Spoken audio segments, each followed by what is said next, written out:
जब तक अहंकार को हम न देख पाएंगे, फिर हम भक्ति के लिए प्रयत्न करेंगे, मुक्ति के लिए प्रयत्न करेंगे, शांति के लिए प्रयत्न करेंगे, तो आप याद रखना अहंकार ही प्रयत्न कर रहा है। अब अकड़ करके कहेगा मैंने शांति प्राप्त कर ली, मैंने भक्ति प्राप्त कर ली, मैंने मुक्ति प्राप्त कर ली। ये चर्चा थोड़ी बुद्धिवानों के लिए है, ये फुसलाना और रिझाना नहीं है कि हम एक कथा कह दें अब आप संतुष्ट हो जाओ। अब तो जोर आपकी बुद्धि पर है, आप समझो तो ये अपनी बात समझो, अपनी भूल समझो, अपना ज्ञान समझो, अपना भ्रम समझो। अगर इसे न समझे और फिर हमें समझे तो क्या समझे, दुनिया को समझे तो क्या समझे, तुम इंग्लैंड अमेरिका को समझे तो क्या समझे, अगर अपनी भूल को न समझे, अपने भ्रम को न समझे, अपने अज्ञान को न समझे। अब दो शब्द मैं और कह रहा हूं। भूल क्या है? स्वरूप की विस्मृति। भूल क्या है? पैसा भूल गए, जमीन भूल गए, चप्पल भूल गए, हीरे की अंगूठी भूल गए। ये भूल तो लोभियों, मोहियों, अभिमानियों, कामियों की। सत्संगी के लिए भूल क्या है? सबसे बड़ी भूल है स्वरूप की विस्मृति। और भ्रम क्या है? देह की स्मृति। दो शब्द हैं, सिर्फ दो ही शब्द हैं, जरा बहुत जोर देकर पकड़ लेना। देह की स्मृति। आप जरा देखिए, आपको देह कभी भूलती है?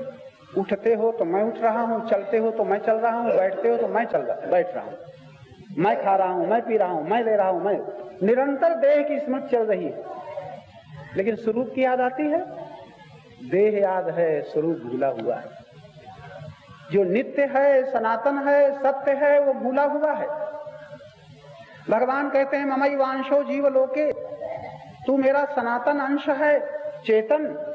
तो भगवान के वाक्य भूले हुए हैं, लेकिन बचपन में माता पिता ने कह दिया बेटा तुम हमारे हो, ये तुम्हारे हैं, ये तुम्हारी जमीन, ये तुम्हारा नाम, ये तुम्हारी जाति। तो माता पिता की बचपन की सुनी हुई बात आज तक आपको भूली, और भगवान की बात की स्मृति रह जाती है। कहने के लिए भले कह दो, गीता में ये लिखा है, रामायण में भले का चेतन अंश जीव विनाशी, चेतन अंश जीव विनाशी, ईश्वर अंश जीव विनाशी, चेतन अमल सहज सुख राशि। रामायण में पढ़ लिया, लेकिन रामायण की चौपाई मौके पर याद आती है कि माता पिता ने जो बताया है वो याद रहता है। ये आज की भूल, इतने इतने सत्संग करते बीत गए, इतने दिन गीता रामायण के पाठ करते बीत गए, और अब भी बीत जाएंगे। आप लोग याद रखना, अब भी ये दिन बीत जाएंगे। भय न मिटेगा, चिंताएं समाप्त न होंगी, दुखों का अंत न होगा, लेकिन फिर भी गंगा नहाते रहना, छोड़ न देना। मंदिर जाते रहना, छोड़ न देना। महात्माओं के दर्शन करते रहना, छोड़ न देना। सत्संग करते रहना, रामायण गीता के पाठ भी करते रहना, छोड़ न देना कि कुछ न होगा। करते रहना। कब तक करते रहना? जब तक आज की ये बात समझ में ना आवे तब तक करते। इतना समझने के लिए आपको सब कुछ करते रहना है, छोड़ न देना कहीं। आज समझो तो अपने आप कर्तव्याभिमान से मुक्त हो जाओगे, और समझ में नहीं आता है तो 12 बरस और करते रहो, 20 बरस और करते रहो। इतना ही समझने के लिए कितना? देह की विस्मृति, स्वरूप की स्मृति, बस इतने के लिए साधन है, इतने के लिए जप, इतने के लिए कीर्तन, इतने के लिए तीर्थ यात्राएं, इतने के लिए संतों का संग। ये देह जो मैं भरा हुआ है, ये इसकी विस्मृति हो जाए। नित्य चेतन, चेतन अमल, ईश्वर अंश जीव अविनाशी, चेतन अमल सहज सुख राशि। ये चेतन स्वरूप आत्मा ही सहज सुख स्वरूप है, मल रहित है, इसमें जड़ता नहीं है, जन्म नहीं है, मृत्यु नहीं है, विनाश नहीं है, संयोग वियोग नहीं है। ऐसा स्वरूप, वो स्वरूप मैं चेतन आत्मा। गीता के सिद्धांतानुसार भगवान कहते हैं तू मेरा अंश है। तो ये तो याद है, पिता ने कहा तू मेरा बेटा है, अब आपने मान लिया मैं अमुक का पुत्र हूँ। अब भगवान ने कहा तू मेरा अंश है, और अभी तक याद नहीं रहता है कि मैं परमात्मा का हूँ, मैं परमात्मा का हूँ। याद रहता है? अभी सांप दौड़ पड़े तो हम किसे बचाना चाहेंगे? देह को। और सांप काट जाए, काट खाए हमें, तो हम हाय हाय करेंगे कि वाह वाह जी। उस समय मैं अविनाशी चेतन अंश हूं, ये याद रहेगा? हाय मैं मरा, गीता भूल जाएगी, रामायण भूल जाएगी, मैं मरा, याद आए। अब बताओ ये सत्संग है कि असत्संग है? क्यों भैया इसे सत्संग कहोगे? सत्संग और मैं मरा, सत्संग और मैं लुट गया, और सत्संग और मैं हाय मेरा छिन गया। सत्संग, सत का संगी कहता है जो वही गया जो नहीं था, वही गया जो मेरा नहीं था, वही छूटा जो जिस पर मेरा अधिकार नहीं था, उसी में परिवर्तन हुआ जो सत्य नहीं था। मैं सनातन अंश परमात्मा का हूँ, परमात्मा में हूँ। ये है सत्संग, इतना सत्संग है बस। 12 बरस सत्संग करते बीत गए, और सत्संग कितना है जितने में मैंने कह दिया। अविनाशी हूँ, चेतन हूँ, परमात्मा में हूँ, परमात्मा का हूँ, बस हो गया सत्संग। इसकी स्मृति बनी रहे। अब दोष क्या है? विस्मृति हो रही है, यही दोष है। क्या सुन रहे हो? विस्मृति हो रही है, यही दोष है। अब विस्मृति कैसे छूटे, स्मृति कैसे दृढ़ हो? प्रश्न अब ये आता है, कैसे याद रह जाए, ये कैसे भूल जाए? तो आप कृपा करके बताओ, ये जो मैं देह हूं और मेरी देह हैं, ये आपको कैसे याद हुआ है? बताओगे कैसे याद हुआ है? मैं बैठा हूं, मैं चलता हूं, मैं देह हूं, ये मेरी है, ये आपको कैसे याद रहता है? याद सोच लो, केवल अभ्यास ही तो है। बचपन से अभ्यास किया है कि नहीं? मैं देह के साथ मिलकर के मैं, बचपन से आपने अभ्यास किया है, केवल अभ्यास ही तो है। और ये सुनने के बाद, समझ लेने के बाद, जान लेने के बाद कि मैं ईश्वर का सनातन अंश हूं। अगर परमात्मा सूर्य है तो मैं किरण हूं, परमात्मा सिंधु है तो मैं तरंग हूं। तरंग कभी सिंधु से अलग हो सकती है, लहर कभी सागर से अलग हो सकती है, किरण कभी सूर्य से भिन्न हो सकती है, तो जीवात्मा परमात्मा से कभी अलग हो सकता है। अगर जीवात्मा परमात्मा का संगानुभव करने लग जाए तो सत्संग होगा कि असत्संग होगा? और जीवात्मा विनाशी देह को अपना रूप मानता जाए तो सत्संग होगा कि असत्संग होगा? ये है असत्संग। मैं देह के साथ निकल करके, देह के साथ लेकर के मैं निरंतर चल रहा। सोने के बाद उठे तब भी कहते हैं हम अब उठ रहे, अब हम चल रहे, अब हम सोने जा रहे। इतने असत भाषण। लोग कहते हैं सत्य बोला करो। बड़ी विचित्र बात हम आपको सुना रहे हैं। लोग कहते हैं सत्य बोला करो। ऐसा आदमी सत्य बोलेगा कि मैं सोने जा रहा हूं? ऐसा आदमी सत्य बोलेगा कि मैं इतने बजे उठा था? आप लोग रोज रोज झूठ बोलते हो कि सत्य बोलते हो? बताओ, इतने लोग बैठे हो। ये बिल्कुल झूठ है कि मैं सोने जा रहा हूं। आपकी ताकत नहीं कि आप सो जाएं, आपकी ताकत नहीं कि आप जाग जाएं। अब जरा विचार करके बताओ, आपकी शक्ति है कि आप सो जाएं? जिस दिन प्राकृतिक विधान से शरीर में कुछ गड़बड़ होती है, स्नाविक दुर्बलता कहीं आ जाती है, करवटें बदलते रहते हैं, नींद के इंजेक्शन लगाते हैं, गोलियां खाते हैं, तब कहीं नींद आती है। अगर तुम्हारी ताकत होती कि मैं सो जाऊं तो तब भी सो जाते। तुम्हारी ताकत होती मैं चलूं और पैर में लकवा मार जाए तब भी चलते रहते। तुम्हारी ताकत होती कि मैं देखूं आंख में मोतियाबिंद हो जाए तब भी देखते रहते। ये सब तुम कर रहे हो कि प्राकृतिक विधान में सब कुछ हो रहा है? प्रकृति में प्राकृतिक विधान से अपने आप सोना हो जाता है, प्राकृतिक विधान से अपने आप जागना भी हो जाता है। न तुम सो सकते हो न जाग सकते हो, न सो सकते हो। अब बताओ, तुम कहते हो मैं सोने जा रहा हूं, मैं जाग करके आया हूं, झूठ बोलते हो कि सत्य बोलते हो? कभी आपने ध्यान देकर के ये न सोचा होगा, और शायद कोई तो संकल्प किए बैठा, मैंने सत्य बोलने का संकल्प कर लिया है, और दूसरे से अकड़ करके कहता होगा खबरदार झूठ मत बोला करो। सब कहते ही नहीं कहते, लेकिन ये बोलना झूठ है कि सत्य है? ये जहां तक मेरा मैं निकल रहा है, आप झूठ बोल रहे हो कि सत्य बोल रहे हो?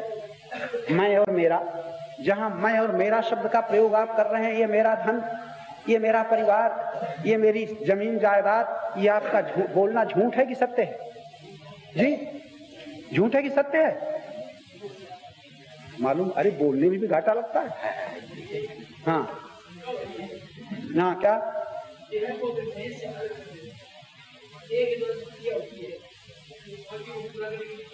नारायण, देह के द्वारा जो क्रिया होती है आप कर रहे हैं कि देह के द्वारा स्वतः हो रही है? कितना गलत प्रश्न है। जब स्वतः हो रही है तुम्हें करना नहीं पड़ रहा, प्रश्न ही गलत है। मैं अलग कर नहीं, मैं अलग, देखो ना, देह से तुम मिले हो। जरा फिर प्रश्न पर सोचो। आप कहते हो हम देह से अपने को अलग कर लें। अरे देह से अपने को अलग करोगे कि हो ही? आप अलग क्या करेंगे? कहीं अलग होकर के खड़े हो जाएंगे? आप देखेंगे ये देह पड़ी ही मैं जा रहा हूं। उस दिन जबरदस्ती देखना पड़ेगा जब मृत्यु तुम्हारी देह को छीन लेगी। तुम्हें देह को अलग न करना पड़ेगा, प्राकृतिक विधान अलग कर देगा और फिर सूक्ष्म शरीर से अपनी देह के आसपास रोते हुए, परिवार के चिल्लाते हुए देखोगे और तुम्हारी ताकत न होगी कि मैं देह में फिर घुस जाऊं। न तुम देह से अलग हो सकते हो और न देह से तुम मिल सकते हो। आपका प्रश्न ही गलत है कि मैं अपने को देह से अलग कर लूं। इसीलिए बड़ा सुंदर प्रश्न कर दिया। प्रश्न करते हो तो पता चलता है, समझे तो क्या समझे। अगर प्रश्न न करोगे तुम कहोगे समझ गया, आप सैकड़ों लोग समझोगे गलत। इसलिए फिर मैं कह रहा हूं, सत्संग तो वो है कि ठीक सत्य तुम्हारी समझ में आ जाए। फिर भी आप अगर ये प्रश्न न करते तो आप कहते हैं मैं अपने को देह से अलग कर लूं। आपकी ताकत है कि देह से अलग कर लो। अरे अलग कर लो, तुम पहले बताओ मिले ही कहां हो? खाली ख्याल ही में तुमने देह भर ली है। तुम्हारी स्मृति में देह भरी है लेकिन देह तुम्हारे साथ। जड़ और चेतन कभी मिल पाया? कभी जड़ चेतन हो पाया? और चेतन कभी जड़ हो पाया? जरा बताओ। चेतन कभी जड़ हो पाया और जड़ कभी चेतन हो पाया? अभी बात समझ में ना आ रही होगी। ये जड़ देह कभी चेतन हो पाई और चेतन कभी ये देह बन पाया? चेतन चेतन ही है, जड़ जड़ ही है। बीच में अहंकार मान लेता है देह के साथ मिलकर के मैं। ये सारी भूल अहंकार में चल रही है, सारा ज्ञान अहंकार में चल रहा है। ज्ञान में जब देखोगे तो देह से अपने को अलग न करना पड़ेगा। तुम देखोगे, ज्ञान में देखोगे कि देह से मेरी एकता आज तक हुई नहीं और परमात्मा से भिन्नता हुई ही नहीं। मैं अनंत चेतन से कभी अलग हुआ ही नहीं। अलग हुआ ही नहीं तो मिलन कैसा? और एक किरण अपने ही प्रकाश से किसी वस्तु को प्रकाशित करते हुए कहती है ये मेरे ही वस्तु प्रकाश में मेरी। किरण कभी, प्रकाश कभी किसी वस्तु से एक हो सका? प्रकाश प्रकाश रहा और जड़ वस्तु जड़ ही रही। उसके प्रकाश में जड़ वस्तु प्रकाशित तो हुई। जैसे उजाले में ये माइक दिख रहा है लेकिन उजाला माइक नहीं है और माइक उजाला नहीं है। प्रकाश प्रकाश है, ये जड़ जड़ है। प्रकाश में देखा जा रहा है लेकिन प्रकाश तो प्रकाश ही है। प्रकाश कभी दीवार से मिल पाया? दीवार, प्रकाश में दीवार दिखेगी लेकिन प्रकाश दीवार न हो जाएगा। चेतन से जड़ता की प्रतीति होगी लेकिन चेतन कभी जड़ न हो पाएगा। चेतन कभी देह न हो पाएगा और देह चेतन न हो पाएगी। तो अहंकार मेरा मेरा कह करके जो अकड़ रहा है ये मेरा है, ये केवल भ्रांति है नहीं और मान रहा है। मैंने आरंभ कहा था है नहीं और मान रहा है। तो आप कहते हैं मैं को देह से अलग कर लूं। मैं को देह से अलग न करो, तुम खाली देख लो तो तुम्हें अलग न करना पड़ेगा, दिखाई पड़ेगा देह अलग है चेतन अलग है। बस इसलिए रामायण का बड़ा मार्मिक वाक्य है। रामायण के अखंड पाठ करने वाले पाठ करते चले जा रहे हैं लेकिन बुद्धि योगी न होने के कारण समझ नहीं पाते हैं। वो क्या है? उघर ही विमल विलोचन ही के मिटहि दोष दुख भव रजनी के। मिटहि शब्द है रात्रि, अज्ञान रूपी रात्रि में, संसार रूपी निशा में जो ये भवरोग लग गया है, दुख लग गए हैं, उसमें लिखा है मिट जाते हैं। कहीं जाने से नहीं, कहीं आने से नहीं, छोड़ने से नहीं, पकड़ने से नहीं। उघर ही विमल विलोचन, हृदय के नेत्र जिनके खुल जाते हैं, या दूसरे शब्दों में ज्ञान दृष्टि जिनकी खुल जाती है, ज्ञान दृष्टि से देख लेते हैं, देखते ही दुख मिट जाते हैं, देखते ही बंधन मिट जाते हैं। कुछ जाना नहीं, कहीं जाना नहीं पड़ा, कुछ छोड़ना नहीं पड़ा। अरे जब पकड़े ही नहीं हो तो छोड़ो के क्या?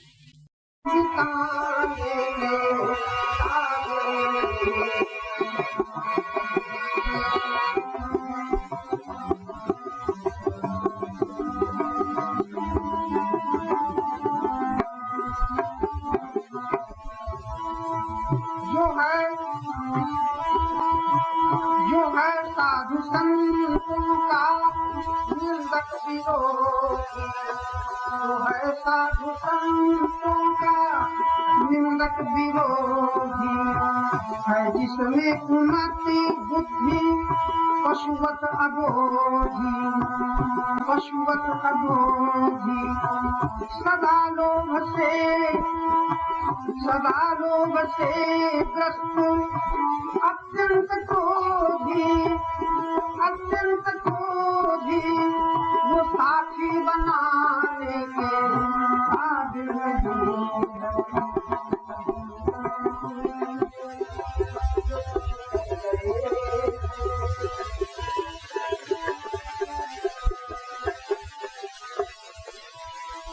जो हो आलसी,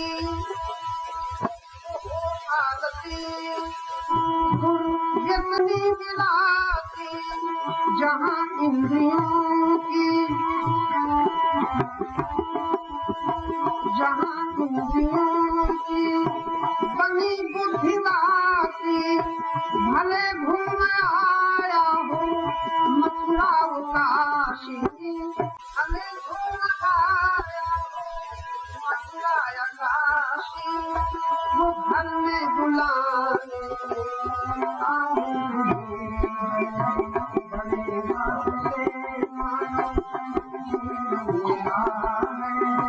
निरर्थक बिताने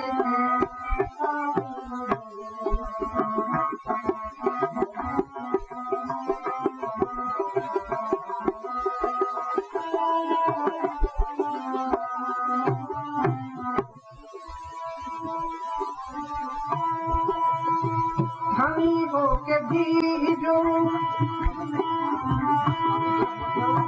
धनीयों के भी जो नहीं दान देता, धनीयों के भी जो नहीं दान देता, जो निर्गुजनों, जो निज गुरुजनों को नहीं मान देता, जो सेवा भजन में नहीं ध्यान देता, जो सेवा भजन में नहीं ध्यान देता, वो सम्मान पाने बड़े भाग से ऐसा अवसर मिला है।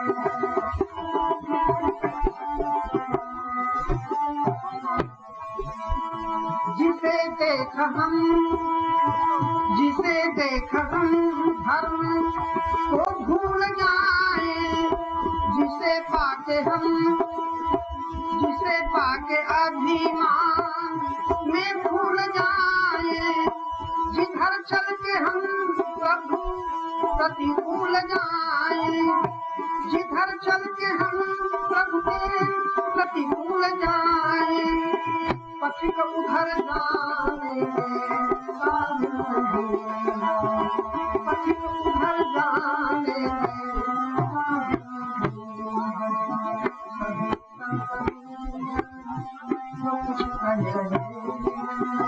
ये चर्चा भुलाने बड़े भाग से ऐसा जीवन मिला है, निरर्थक बिताने।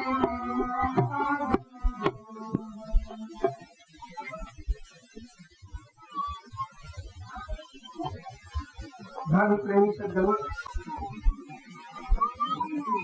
वैसे तो बुजुर्ग कहते हैं निष्फल है मतिमंद को न्यू उपदेश पवित्र, जो अंधे के सामने महामनोहर चित्र। कितना सुंदर चित्र हो, लेकिन अंधे के सामने उस चित्र की तारीफ की जाए बिल्कुल व्यर्थ है। कैसे ही बुद्धि अगर साथ नहीं दे रही है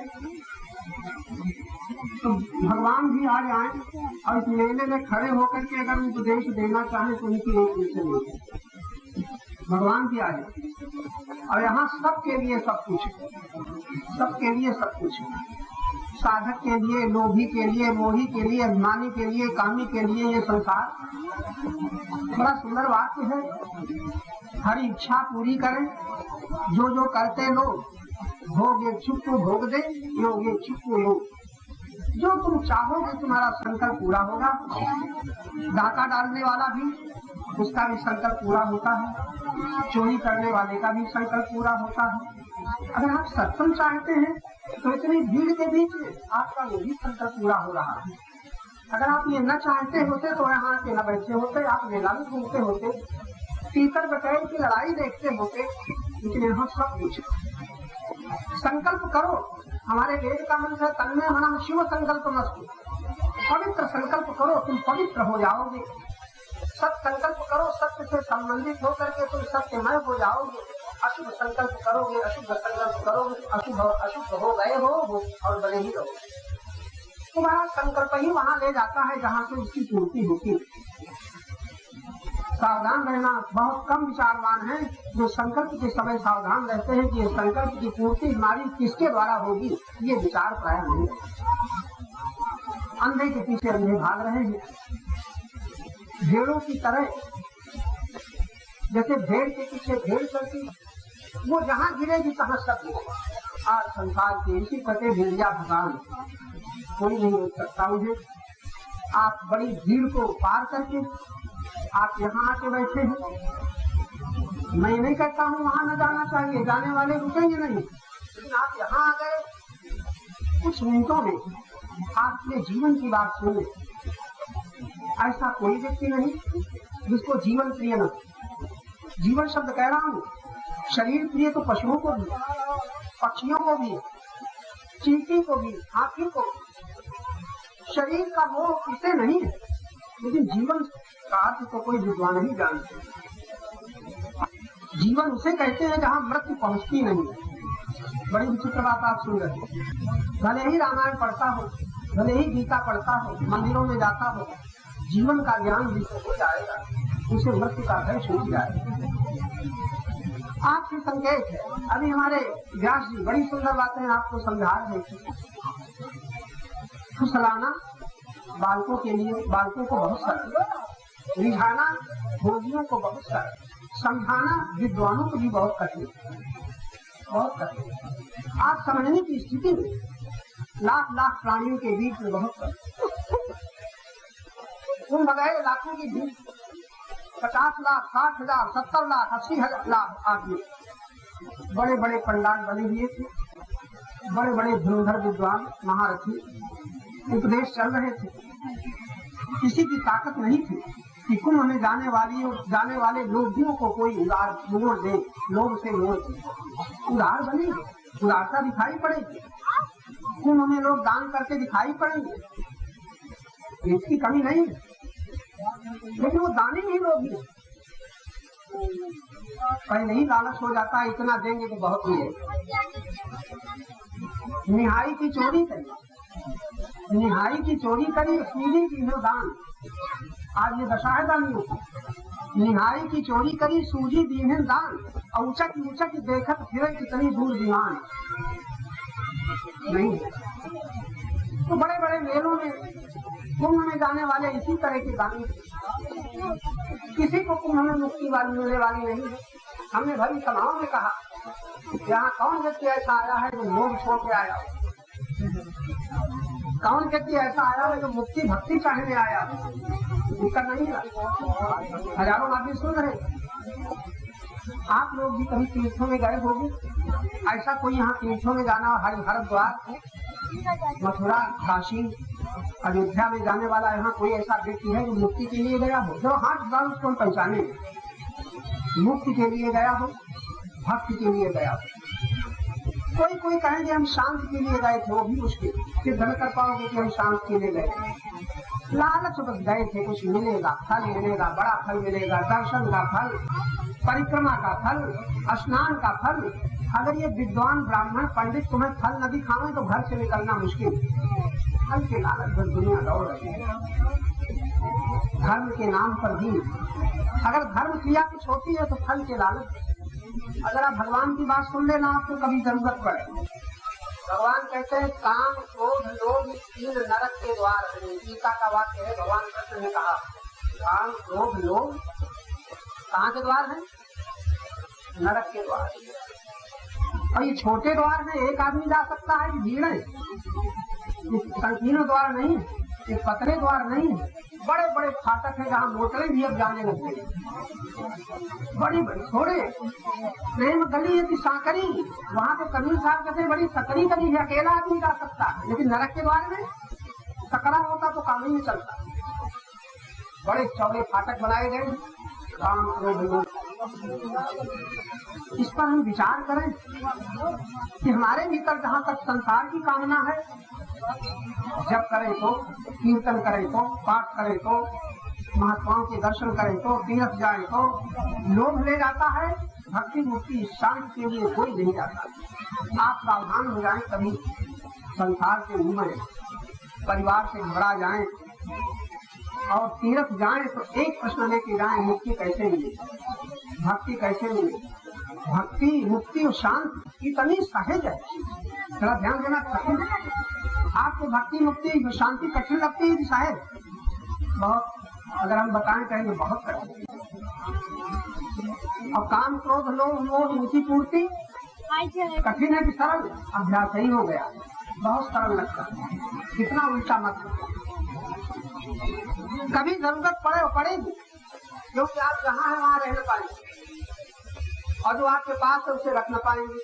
चाहे किसी की ताकत रह पाओ रख पाओ, चाहे जितना बल हो, चाहे जितना अधिकार हो, चाहे जितनी ऊंची डिग्री हो, चाहे जितना ऊंचा पद हो, जो आपको मिला है वो आप रख न पाओगे और जहाँ हो वहाँ रह न पाओगे। इतना तो समझ में आ ही रहा होगा। अब आपकी तैयारी क्या है? सदा बना रहे और हम भी सदा बने रहे, यही नियत है। रामायण पढ़ने वाले, पाठ करने वाले, गीता पढ़ने वाले, नाम जप करने वाले, भगवान को मानने वाले, तीर्थों में जाने वाले, जरा होश में आकर के सोचे तुम चाहते क्या हो। एक बात का उत्तर सब लोग दे दो कि तुम भगवान को चाहते हो कि भगवान से चाहते हो। है कोई तो भगवान को चाहता हो? कम से कम बूढ़ा आदमी तो कही दे, जिसके आगे पीछे कोई नहीं है, धक्के लग रहे हैं, नाती पोते फटकार रहे हैं, वो तो कही देगी कम से कम भगवान को चाहते हैं कोई ऐसा। बहुत मुश्किल है, डर रहे होगी, हाथ उठा दे कहीं खरीयत न हो जाए। भगवान को चाहने वाला लाखों में कोई एक निकलना मुश्किल है, भगवान से चाहने वाले करोड़ों लोग। तो भगवान से चाहता है वो भगवान का भक्त, भगवान को चाहता है उसको संसार रोक नहीं सकता। पदार्थ को चाहने वाला परमात्मा को पा ही नहीं सकता, परमात्मा को चाहने वाला पदार्थों का मोही, व्यक्तियों का लोभी, व्यक्तियों का मोही, पदार्थों का लोभी, पद का अभिमानी रह ही नहीं सकता। कौन? जो भगवान को चाहे।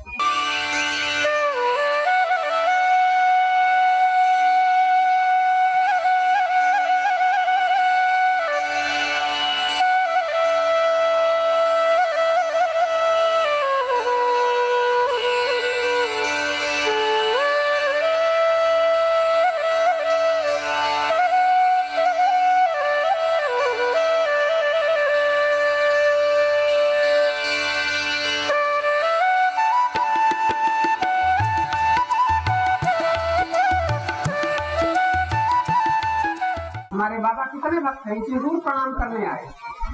क्यों आए?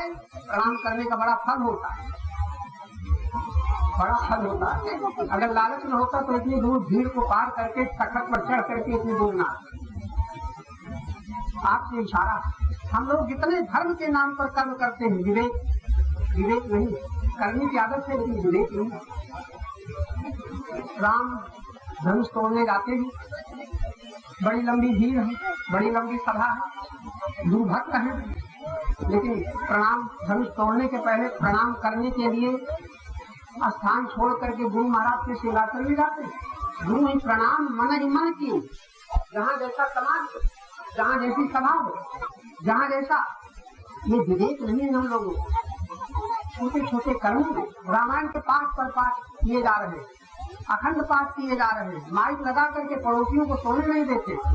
पड़ोसी लोग सोचते हैं क्या बताऊं, रात में नींद आना मुश्किल है, वो कहते हैं बड़ा फल मिलेगा और सारा गांव तर जाएगा। घर तरा नहीं, घर का कल्याण हुआ नहीं, घर में रामायण भरी नहीं, और पड़ोसियों का कल्याण हो जाएगा। कितनी गलत करी। आप समझदार हो कभी माइक लगा करके पाठ न करना, और पाठ जरूर करना, समझ में आ जाएगा। माइक लगाने वाला घोर अभिमानी है, वो दिखाना चाहता है मैं भक्त हूँ, प्रदर्शन कर रहा है कि लोग जाने कि हम रामायण का पाठ करते हैं, कितने भक्त, कल्पना कर रहा है कल्याण होगा, अपना कल्याण हुआ नहीं, सुनने वालों का कल्याण हो जाए। समझदार लोग रामायण अवश्य पढ़े, परिवार मिलकर के पढ़े। कम वक्त लोग जिनके पास समय नहीं है वो 24 घंटे ही रामायण एक बार समाप्त करते हैं। कम वक्त गाड़ी में समझ लेना, जिनके पास वक्त नहीं है 24 घंटे में पढ़ने, शायद कोई चौपाई भीतर बैठ जाए, अवश्य पढ़ो, लेकिन प्रदर्शन मत करो, साधन का दिखावा मत करो। ये माइक लगा लगा करके अहंकार को पुष्ट मत करो, कोई फल न होगा और अपराध होगा। रामायण में कहीं नहीं लिखा कि अखंड पाठ करो। भाई हम ये हमारे व्यास लोग बता दे, कहीं लिखा है अखंड पाठ करो? ये हम लोगों ने गढ़ लिया, धर्म को तोड़ मरोड़ करके क्या बना लिया, शास्त्रों को तोड़ मरोड़ करके अपने व्योट बाजार की दुकान से थान लावे और अपने व्योट का कपड़ा काट काट करके बनावे। कैसे हम रामायण, गीता और भागवत और वेद शास्त्र के अनुकूल अर्थ लगा लगा करके गढ़ लिए। हम आपको केवल सावधान करने आए हैं, उपदेश नहीं। आप जो कर रहे हैं उसी में हम सावधान कर रहे हैं। मुझे इससे मतलब नहीं कि तुम हिंदू हो या मुसलमान हो, कम से कम तुम इंसान की शक्ल में मानो की आकृति में। आकृति हमारी ये चर्चा किसी पक्ष को लेकर के नहीं, चाहे हिंदू हो, चाहे मुसलमान हो, चाहे ईसाई हो, चाहे यहूदी हो, चाहे चमार हो, चाहे ब्राह्मण हो, चाहे सन्यासी। परमात्मा की कौन जाति है बताओगे कोई? तुम्हारे कृष्ण ने अपनी कौन सी जाति बताई? ब्राह्मण की, क्षत्रिय की, यादव। राम ने अपनी कौन जाति बताई? तुम्हारे लिए भले कह दो क्षत्रिय, लेकिन राम जब अपने स्वरूप में आ जाएंगे, परमात्मा की कोई जाति नहीं कि है। परमात्मा की प्रकृति किसी का पक्ष नहीं लेती है। भगवान की प्रकृति की नदी शेर की, गऊ की प्यास बुझाएगी, शेर की नहीं। उसका जल, प्रकृति का जल, प्रकृति का सूर्य, प्रकृति के तारे, प्रकृति की हवाएं किसी का पक्ष लेती? हम लोगों ने गढ़ लिया। कुछ इशारे हैं आपसे जो संक्षेप रामायण की चर्चा कर रही। रामायण पढ़ने वाले आज चाहे माताएं हो, देवियां हो, आप लोग एक मंत्र अगर रामायण का तुम साल भर में उसको अपने भीतर भर लो, साल भर में अभ्यास करके रोज याद कर लो, तुम्हारे पाप समाप्त हो जाएंगे, तुम्हारे बंधनों का अंत होने लग जाएगा। एक चौपाई, दूसरी न पढ़ना, पढ़ना खूब, लेकिन एक चौपाई का अभ्यास करना साल में। वो क्या है? किसी को दुख सुखदाता न मान लेना, वरना रामायण नहीं पचेगी। चाहे 1000 पाठ करो, जहाँ तुमने सुखदाता माना, अब तुम दोष से बच ही नहीं सकते, अब तुम बंधन से बच ही नहीं सकते, अब तुम्हारी मुक्ति कहीं हो ही नहीं सकती अगर तुमने किसी को सुखदाता मान लिया। और सुखदाता मानोगे तो दुखदाता मानना ही पड़ेगा।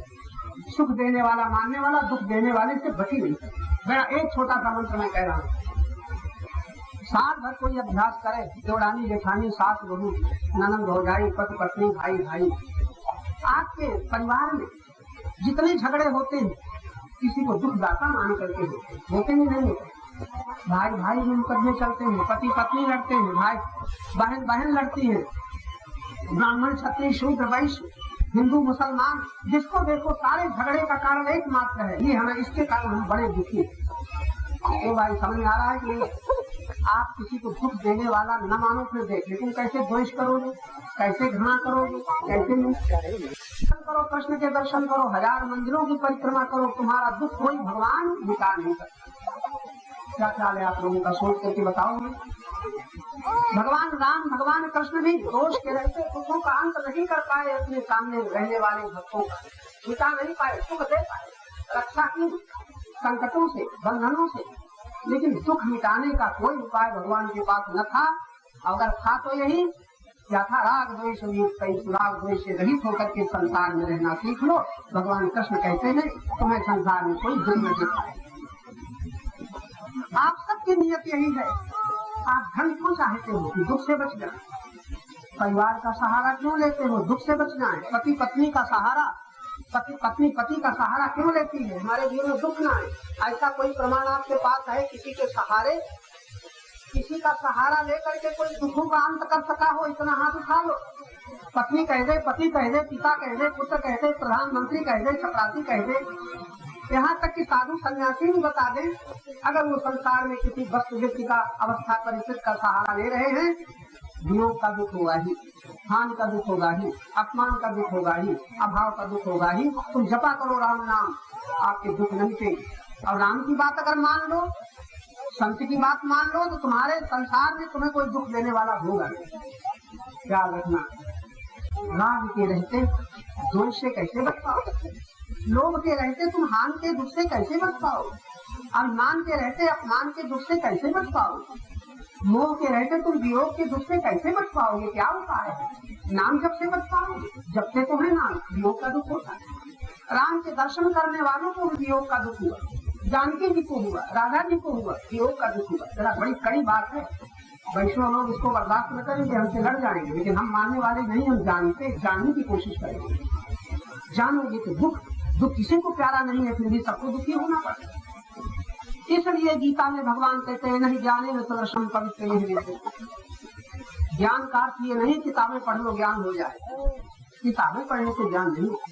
रामायण पढ़ लो ज्ञान हो जाए, वो ज्ञान होगा तो अहंकार प्राप्त होगा, अहंकार प्रदर्शन करेगा, मुझे रामायण का ज्ञान है, मुझे भागवत का ज्ञान है, मुझे वेद का ज्ञान है। अगर ज्ञान बाहर से आता है, वो ज्ञान तुम्हें मुक्ति न देगा। अब ये बात आगे हम न बढ़ाएंगे। जिस ज्ञान से मुक्ति मिला करती है वो ज्ञान कौन सा, जिस प्रेम से भक्ति मिला करती है वो प्रेम कौन सा। मुझे बाल्यकाल से साधना करते करते बहुत दिन बाद गुरु कृपा से मालूम हुआ, हम जिस ज्ञान से पढ़ करके हम जिस ज्ञान के द्वारा मुक्त होना चाहते हैं, वो हमारे अहंकार का एक भोजन बन जाए। अब कोई प्रश्न करेगा वो ज्ञान कौन सा है, तो नहीं। लेकिन याद रखना, रामायण पढ़ने से आपको बहुत ज्ञान हो सकता है, लेकिन वो ज्ञान आपको रुचि नहीं। रामायण पढ़ने से ज्ञान हुआ, भागवत पढ़ करके ज्ञान हुआ। आप एक तर्क कर सकते हैं कि अर्जुन को गीता सुन करके ज्ञान हुआ, गीता सुन करके अर्जुन को ज्ञान नहीं हुआ। एक बड़ी गुप्त बात है, बड़ी गंभीर बात है, विद्वान लोग ही इसको समझ पाएंगे। ज्ञान होता नहीं, जो ज्ञान होता है वो ज्ञान सत्य नहीं। अगर रामायण पढ़ो, ज्ञान अखंड एक सीतावर, ध्यान देना, राम का स्वरूप क्या बताया गया, अखंड ज्ञान स्वरूप। भागवत पढ़ो तो क्या मिलेगा, ज्ञान मद्वयम ब्रह्मे परमात्मे भगवान। ये है भागवत। अद्वैत ज्ञान को ही विद्वान लोग ब्रह्म कहते हैं, परमात्मा कहते हैं, भगवान कहते हैं। अब ये बात हम अधिक न बढ़ाएंगे, क्योंकि आपकी आंखें तो एक समान करके देख रही है, कान एक समान सुन रहे हैं, मन सबका सुनने में लगा हुआ है, लेकिन एक समान काम नहीं कर रहे। इशारा है, संकेत कर रहे हैं कि आप अटक न जाना, अटके तो हुए ही, अटके न रहे। मोटी बात तो इतना ही कही कि वो बात छूट न जाए। आपसे अगर एक बात पकड़ लो, किसी को सुखदाता मानते हो तो तुम्हें कोई मुक्ति न दे पाए। दुखदाता तुम्हारे सामने पैदा हो जाए, राग द्वेष से मुक्त हो ही नहीं सकते। और राग द्वेष के रहते समस्त बुराइयों का मूल, समस्त अनर्थों की जड़ राग और द्वेष, समस्त भलाइयों की जड़, समस्त भलाइयों का मूल त्याग और प्रेम। किसका त्याग? इसी राग और द्वेष का त्याग। ये महामंत्र अगर कोई जीवन में पूरा कर लेगा तो भटकना बंद हो जाएगा। वरना कितने तीर्थों में जाओ, कितने मंदिरों में जाओ, तुम खूब माला जपो, खूब पूजा करो, अवश्य करते रहना, पाप से बचोगे उतनी देर पाप से बचोगे जितनी देर जप करोगे, उतनी देर पाप से बचोगे जितनी देर मंदिर में दर्शन करोगे, मंदिर की परिक्रमा करोगे। बशर्ते की जेब काटने कोई भी गया हो, नहीं मंदिर में खड़ा होगा और हाथ लगाएगा, जेब कैसे कटे।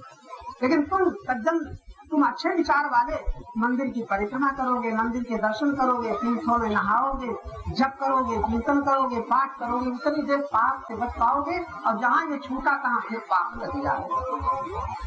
संत दर्शन पाठक तरही की मरही। संतों के दर्शन करोगे कभी तुम्हारे पाप मरेंगे नहीं, तर जाएंगे। जैसे यहाँ सबके पाप करे हुए हैं, कहाँ सड़क पर खड़े हुए हैं, थोड़ा भर देखो सब लग जाएंगे कि मर गए, मरे किसी के पास करे। जितनी देर सुन रहे हो आपका आपकी आंख, आपके कान, आपका मन इस समय शुद्ध हो रहा है, पाप से बचे हो। लेकिन पाप करे हुए हैं, मरे नहीं। तो सुन लो, कोशिश करो कि किसी को सुखदाता न मानो। आप कहेंगे कोई हमें मान देता है तो सुख मिलता है। आप कहेंगे आपको हम तखत में न बिठाते तो आपकी क्या दशा होती। आपके तखत में बिठाने से हमें सुख मिल रहा है, अब आप हमारे सुखदाता हुए, अब हमें दुख का कारण हमने पैदा कर लिया। जब हमें तखत न मिलेगा, आसन न मिलेगा, हम दुखी हो जाएंगे कि नहीं? हो जाएंगे कि नहीं? ये दुख का कारण कहाँ से बना? जब हमने इसको सुखदाता मान लिया। तुम्हारे बिठाने से हम सुखी हो गए, तो तुम्हारे न बिठाने से हम दुख की तैयारी कर ली। तुम्हें देखने से हम सुखी हो गए, तुम्हें न देख करके हमने दुख की तैयारी कर दी। कुछ पाके हम सुखी हो गए, तो खोले में हम दुख की तैयारी कर बच नहीं सकते। कितनी सुंदर बात संत कह रहे हैं कि तुम सुखदाता किसी को न मानो। तो आप कहोगे सुख तो मालूम होता है। एक बात याद रखना जो आप कहने जा रहे हैं, सुख है नहीं, आपने मान लिया है। ये बात याद रहे। क्या कहा? मान लिया है नहीं। अब बचपन से लेकर के आज तक आप सुख को मानते आ रहे हो, जानते नहीं। 3 चीजें मानी हुई है, विद्वान लोग नोट कर लें, बड़ा काम आएंगी। अगर इसको भूले तो सब गड़बड़ रहेगा। तुम चाहे पाठ करो, चाहे पूजा करो, चाहे तीर्थों में जाओ, चाहे गंगा नहाओ, तुम्हें दुख से कोई छुटा नहीं सकता। दुख आएंगे और न जाओ तभी तुम्हें सुख मिलेगा। तमाम नास्तिकों को सुख मिला हुआ, नाम न जपने वालों को सुख मिल रहा है। अंग्रेजों को, अमेरिका वालों को तुमसे अधिक सुख मिल रहा है। न नाम जपे, न कीर्तन करे, न रामायण, न गीता। बड़ी मौत है, लाखों करोड़ों की संपत्ति, बड़े भोग चल रहे हैं, बड़े मजे में हम लोग तरसते हैं उनके वैभव को देख करके। सुख माना हुआ है एक बार, और दुख माना हुआ है नहीं, तुमने मान लिया है 2 बार। और तुम्हारे जितने संबंध हैं, ये बात और कही बड़ी गंभीर है। तुम्हारे जितने संबंध का मतलब जिसे तुम मेरा कहते हो, उसको भी आपने मान लिया है, वो आपका है नहीं। बड़ा मुश्किल है समझ पाना, कमजोर बुद्धि से। आप माता पिता को मानते हो, वो आपके हैं नहीं। पति पत्नी को मानते हैं, है नहीं। संसार के जितने संबंध हैं सब माने हुए हैं, सत्य नहीं। क्या ख्याल है आपका? करो विरोध हमारे सामने। संसार के जितने संबंध हैं वो माने हुए हैं, सत्य नहीं है। संसार का जितना सुख है वो माना हुआ है, सत्य नहीं है। और फिर संसार का जितना दुख है वो माना हुआ है, सत्य नहीं है। चौथी चीज एक और है, परमात्मा से जो दूरी है तुमने मान ली है, परमात्मा से दूरी आज तक नहीं है। याद रहेंगी चारों बात। कभी जरूरत पड़ेगी, अभी तो है नहीं, पड़ेगी। तो जहाँ हो रह न पाओगे, और जो है उसे रख न पाओगे, तब क्या करोगे? तभी याद आ जाएगा जो तुमने माना है सबसे। यहाँ तक तुम भगवान को मानते हो यही गलत, तुम अपने को मानते हो यही गलत। तुम जो हो वो तो जानते नहीं हो, जो नहीं हो वो अपने को मानते हो। कितनी भूल कर रहे हो, चाहे तुम्हारी डिग्री कितनी ऊंची, चाहे तुम वेद के जानने वाले हो, अगर तुम मानते हो कि मैं ये हूँ, ये मेरा है, इससे बढ़ करके संसार में कोई बंधन का द्वार नहीं, दुख का द्वार नहीं। क्या जहाँ मैं कहा किसी से मिल करके और मेरा कहा, बस अब आप चल पड़े सत्य से मिलो, ईश्वर से मिलो, अब आपका दुख मिटाने वाला संसार में कोई नहीं है। गीता में अगर आप भगवान का नाम लेने वालों, कृष्ण का नाम लेने वालों, याद रखो भगवान कृष्ण क्या कह रहे हैं, स्वकर्मा तमभ्यर्थ सिद्धिं विन्दति मानवः। प्रत्येक कर्म तुम्हारी पूजा होनी चाहिए। जिसका कर्म पूजा बन जाता है, ये फूल चढ़ाना पूजा नहीं, अक्षत आरती पूजा नहीं, प्रत्येक कर्म जिसका पूजा है, प्रत्येक व्यक्ति में जो भगवान देखता है और भगवान को संतुष्ट करने के लिए प्रेम के द्वारा, प्रेम के सुमन, भाव के सुमन जो चढ़ाता है, ये उसकी पूजा गीता के सिद्धांत का अनुसार सिद्धि देती है। सिद्धिं विन्दति हरित कर्म पूजा हरित घोर मंदिर, सभी आत्मा मेरे देवता। हरित कर्म पूजा हरित घोर मंदिर, सभी आत्मा। तुम गड़बड़ करते हो भाई बजाने में। सभी हैं उसी के, रहने दे, तुम जरूरत नहीं, हम तो खाली सुनाते हैं, हमें कोई आवश्यकता नहीं होती, रहने दे। सभी हैं उसी के, सभी में वही है। जब दृष्टि खुल जाती आती है, सभी हैं उसी के, सभी में वही है, असत संग से ध्यान देना, क्यों नहीं पता चलता? असत संग से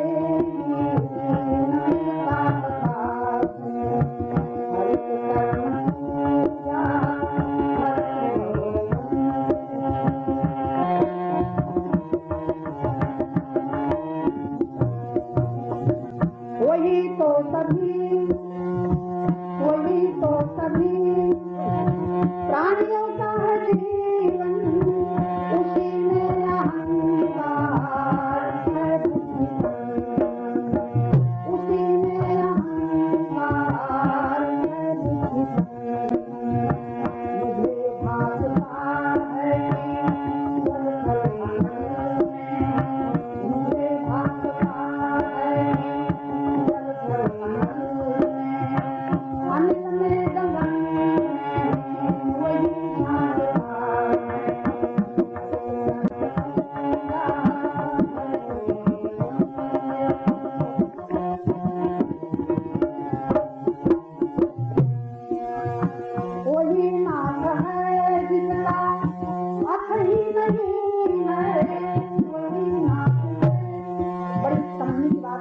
बड़ी आसानी समझ में आ जाएगी।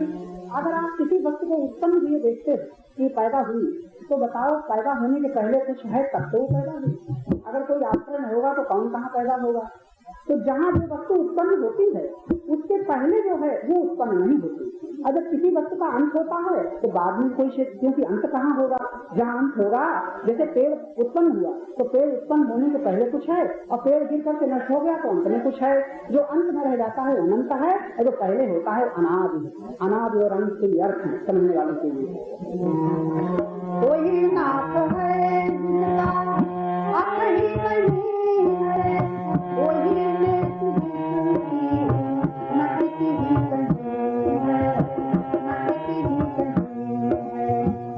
अव्यक्त ही व्यक्ति,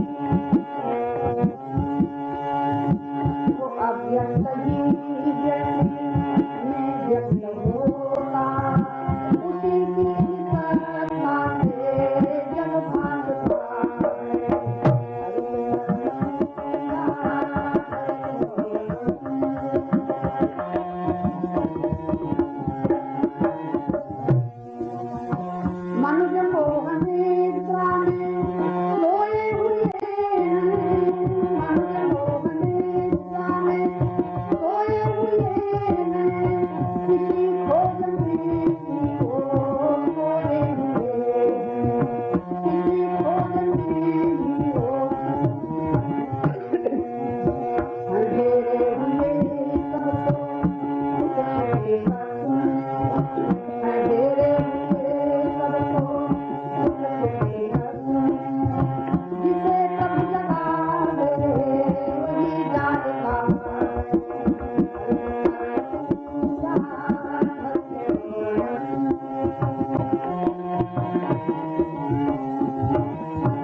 करना था।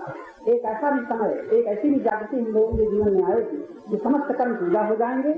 सभी छोड़ दर दीवार दर्पण भया जित देखी चित्तों कंकर पत्थर ठीकरी भई यार से संत तुलसीदास जी की बात आप मानते हैं कि यार राम है सगदग जानी करम प्रणाम जोर जुग पानी। यहाँ तक हमको आपको लौटना है ज्ञान के प्रकाश में। अभी हम कहीं अहंकारी न बन जाए कि हम ज्ञानी हैं, हम ध्यानी हैं, हम पुजारी हैं, हम ईश्वर को मानते हैं। ये सब अहंकार की कल्पनाएं हैं। आप जागें और देखें।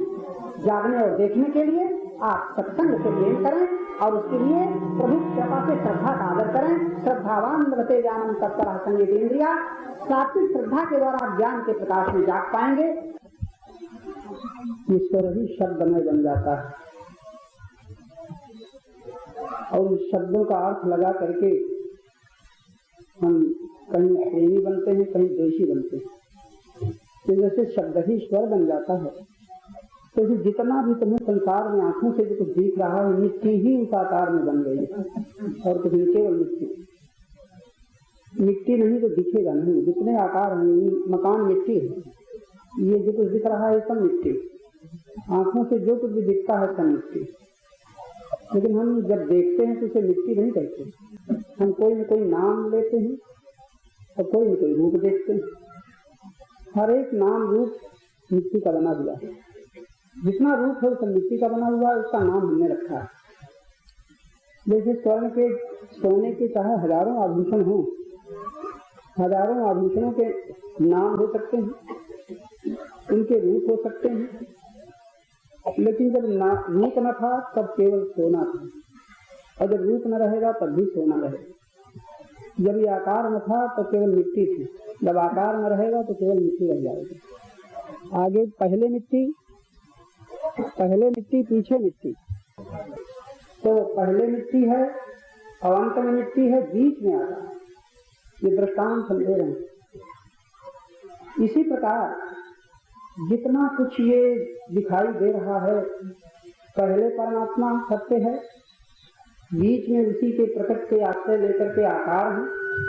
आकार नष्ट हो जाएंगे तो फिर परमात्मा, आज में परमात्मा, अंत में परमात्मा।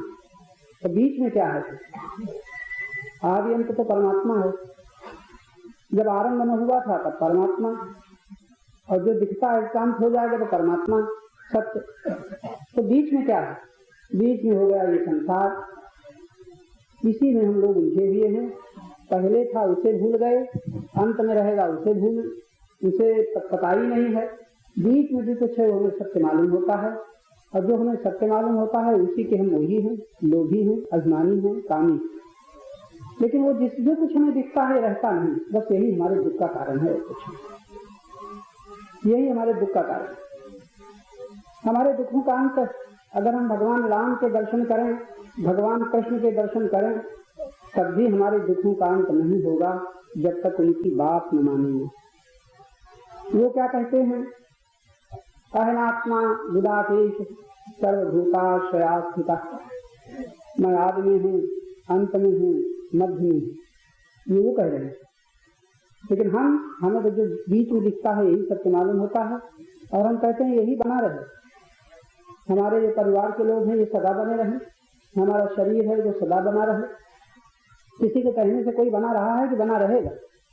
हमारे तुम्हारे दुखों का यही कारण है। भगवान मिल जाएंगे तो हम यही आशीर्वाद चाहेंगे कि भगवान ऐसी दया करो, हमारा घर, हमारा परिवार, हमारा धन, हमारा शरीर ऐसे बना रहेगा? किसी नहीं रहेगा। तो हमारे दुख मिटने वाले हैं, दर्शन होंगे तब भी दुख में मिटेंगे। और भगवान कृष्ण हमें न दिखें, राम हमें न दिखें, और उनका कहना हम मान लें, तो हम जो नहीं रहने वाला है उसको अपना न माने।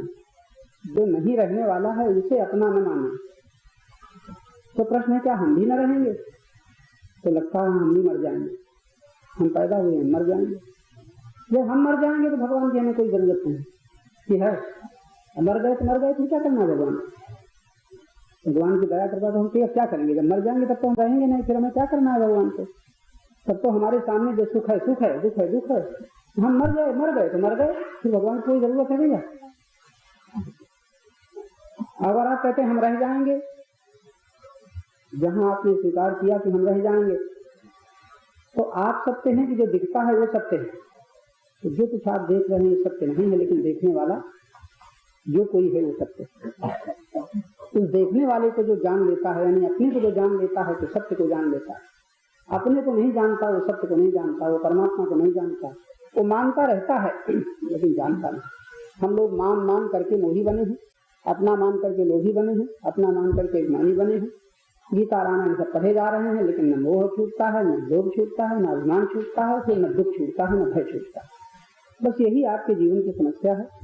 अगर आप भय से, दुख से, बंधन से छूटना चाहते हो तो कहाँ जाकर के आपके भय बंधन? तीर्थ में जाके मिटेंगे? तीर्थ में जाके आपका भय मिटेगा? मंदिरों में बैठ करके आपका भय मिटेगा? भय तो तब मिटेगा मंदिर के भगवान आशीर्वाद दे दें, जाओ निर्भय हो जाओ, तुम्हारा कुछ भी नष्ट होगा। ऐसा हुआ? भगवान अवतार लेके बताते हैं हमारे ही सामने हमारे पर इतना बड़ा परिवार न रहा तो तुम कौन होते? कृष्ण के सामने इतना बड़ा परिवार था, इतने महारथी थे, इतने वीर थे कि उन्हीं के सामने वो न रह गए। तो वो तो कहते हैं हमारे ही सामने जब हम अपने परिवार को न बचा सके तो तुम हमसे बदनाम लेने आए हो कि हमारा सब बना रहे। कितनी भूल है ये, कितना भ्रम है। आप तो इस भ्रम में नहीं हो आप लोग जी, आप लोग इस भ्रम में तो नहीं है।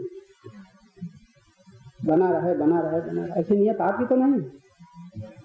बोलते नहीं हो तो क्या पता चले, सब मौन बैठे। अगर आपकी ये नियत है सब बना रहे तो बना रहेगा। अच्छा ये भी जानते हो, अब आपको क्या समझाया जाए? आपको तो पता है, बेकार ही सब सुन रहे हो। आपको ये भी पता है रहेगा नहीं। ज्यादा ज्यादा आप 500 वर्ष जियोगे, 500 ज्यादा तो नहीं जियोगे जी, 500 वर्ष से ज्यादा तो नहीं जियोगे। ये भी पता है, अब इनको कौन समझाया? आप लोग कभी समझाए? ये भी जानते हो 100 वर्ष से ज्यादा न जिएंगे। जब जानते हो 100 वर्ष से ज्यादा नहीं, अच्छा 100 वर्ष का तो सामान कर लो, आगे का तो ना करो जी। तो ये हमारी क्या विचित्र लीला है, यह जानते भी हैं फिर भी डर रहे हैं, मरने से डर रहे हैं, वियोग न हो जाए, हानि न हो जाए, ये न हो जाए, डर रहे हैं। कोई उपदेश का असर नहीं होता, कोई रामायण गीता का असर नहीं होता। होता है तो भय छूट जाना चाहिए, चिंताएं छूट जाना चाहिए, और किसी दूसरे के द्वारा तो ये छूटेंगे नहीं। कोई दूसरा हमें निर्भय बना दे। बड़ी गुरु की महिमा गाई जा रही है, तुम ही आधार हो, तुम ही सब कुछ हो, बड़ा ठीक है, तो बड़ा ठीक है। गुरु की महिमा गाए, गुरु की बात न माने तो आधार है, वो सब कुछ है, वो हमारे काम आएंगे।